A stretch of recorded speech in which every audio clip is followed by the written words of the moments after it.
தற்போது தமிழகத்திற்கு தேவையான தண்ணீரை கர்நாடகா திறந்துவிட வேண்டும் என்பதை வலியுறுத்தி தேசிய தென்னிந்திய நதிநீர் இணைப்பு சங்கத்தினர் காவிரி கரையில் புதைந்து போராட்டத்தில் ஈடுபட்டிருக்கிறார்கள். அது குறித்த தகவல்களை அங்கிருக்கும் செய்தியாளர் சார்ல்ஸிடம் கேட்கலாம்.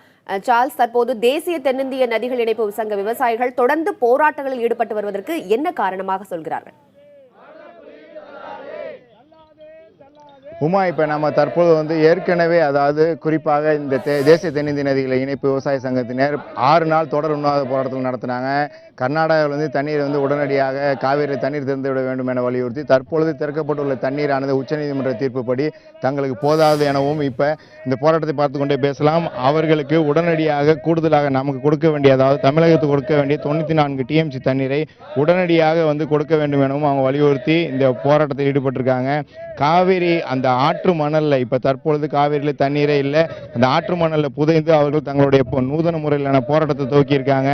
கிட்டத்தட்ட அவர்கள் அனைவருமே இப்போ மண்ணில் புதைந்து அவர்கள் இந்த தலைப்பகுதி மட்டுமே தெரியும் அளவுக்கு இதனுடைய போராட்டம் என்பது தற்போது நடைபெற்றுக் கொண்டிருக்கிறது.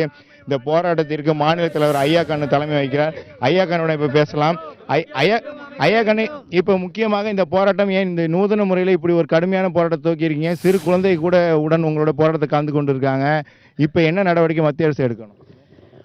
மத்திய அரசு அரசியலமைப்பு சட்டப்படியும் கூட்டாட்சி தத்துவத்தின்படியும் தமிழகத்தை காப்பாற்ற வேண்டிய கடமை மத்திய அரசுக்கு இருக்கிறது. விவசாயிகளை காப்பாற்ற வேண்டிய கடமை மத்திய அரசுக்கு இருக்கிறது. ஆனால் மத்திய அரசு தமிழக விவசாயிகளை காக்க மறுக்கிறது. காவிரி மேலாண்மை வாரியம் அமைக்க மறுக்கிறது. காவிரி நீர் ஒழுங்காற்று குழு அமைக்க மறுக்கிறது. நதிகளை இணைப்பதாக கூறிய மத்திய அரசு நதிகளை இணைக்க மறுக்கிறது. விவசாயிகளை சவக்குழியிலே தள்ளிவிட்டது என்று அதை காட்டும் வகையிலே எங்களுக்கு வழங்க வேண்டிய தண்ணீரை வழங்க மறுக்கிறது கர்நாடக அரசு. இப்ப தற்போது நமக்கு கொடுத்த தண்ணீர் போதுமானது இல்லைன்னு விவசாயிகள் அனைவருமே கூறியிருக்கீங்க. உடனடியாக மத்திய அரசு என்ன நடவடிக்கை எடுக்கணும்?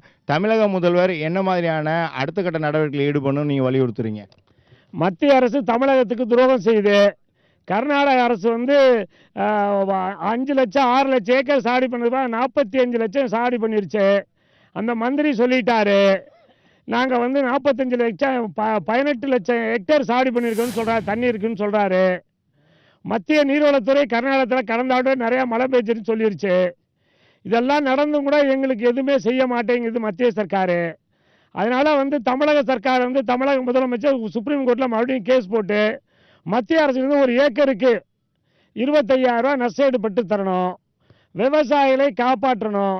நதிகளை இணைக்கணும். இணைக்கலைன்னா விவசாயி இனிமேல் தற்கொலை தான், வேறு வழியே இல்லை. இப்போ காவிரி மேலாண்மை வாரியம் அமைக்கணும்னு சொல்கிறீங்க. ஏற்கனவே நடுவர்மன்ற தீர்ப்புப்படி அவர்கள் தண்ணீர் கொடுக்க மறுக்கிறாங்க. காவிரி மேலாண்மை வாரியம் அமைத்தால் மட்டும் தண்ணீர் கொடுப்பதற்கு அதற்கான இந்த பிரச்சனைக்கு தீர்வு ஏற்படுமா? காவிரி மேலாண்மை வாரியம் என்பது ஒரு சுப்ரீம் பாடி. அது கர்நாடக அதிகாரிகளோ தமிழக அதிகாரிகளோ கிடையாது. அதில் டெல்லியிலேருந்து பண்ணுறாங்க. இந்த நதிகளை பூரா தேசியமாக்கி நதிகள் எல்லாம் இராணுவத்தின் மூலமாக மத்திய சர்க்கார் எடுத்துக்கணும். இனிமேல் கர்நாடக சர்க்கார் தூண்டி விட்டு அங்கே போராட்டம் எடுத்தாமலே இராணுவம் எடுத்துக்கணும். நதிகளெல்லாம் அவங்கவுங்க ஷேரை அவங்கவுங்களுக்கு பகிர்ந்து கொடுக்கணும். இல்லாட்டி நாங்கள் தமிழக விவசாயம் இப்படி செத்து போதான் வழி, வேறு வழியே இல்லை. இப்போ இந்த போராட்டத்தை துவக்கியிருக்கீங்க. இப்போ அடுத்த கட்டமாக உங்களுடைய கோரிக்கை என்ன? இப்போ தமிழக அரசுக்கு என்ன வலியுறுத்துறீங்க? தமிழக அரசு விவசாயிகளுக்கு ஏக்கருக்கு 25,000 நஷ்டஈடு வாங்கி தரணும். அதுக்காக சுப்ரீம் கோர்ட்டில் கேஸ் போடணும்.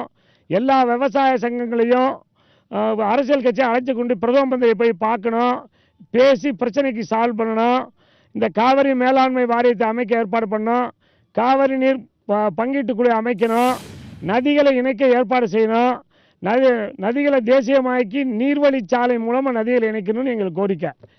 முக்கியமாக உமா, இவர்களை பொறுத்தளவு தற்போது இந்த போராட்டம் என்பது துவங்கி இருக்கு. இவர்கள் இந்த 10க்கும் மேற்பட்ட ஒரு சிறு குழந்தை உள்பட தற்பொழுது மண்ணில் புதைந்து காவிரி ஆற்றில் போராட்டத்தை துவக்கியிருக்காங்க. இந்த போராட்டம் இப்போ தற்பொழுது துவங்கி நடைபெற்று வருகிறது. உமா.